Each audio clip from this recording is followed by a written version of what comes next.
I was a model airplane guy, and even before that, the model airplane guys were doing hot wire cutting of wing cores.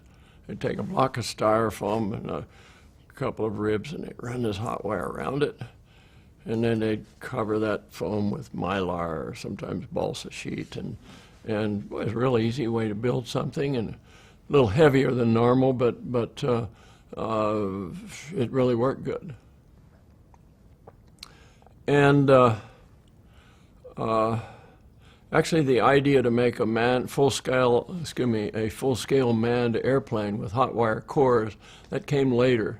The original attempts to make the very easy wing were 1-inch blocks of urethane foam, and then I would sand it with a couple of templates to make it the right shape. However, there were two things. One, I had worked with model airplanes with all kinds of different ways to build them. And two, when I got to Mojave, there was a outfit on the premises there, on the airport, whose job it was to repair the European-built fiberglass sailplanes. Okay, now those were all built in molds, but when they got wrecked, he had a way of repairing them without the molds by putting foam in and laying up fiberglass, and then he'd turn it inside, or, he'd look inside and put in fiberglass.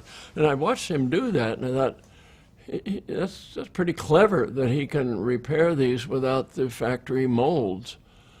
And the thought occurred to me that I could maybe build an entire airplane without any molds, And that was the inspiration for what we call the moldless composite method.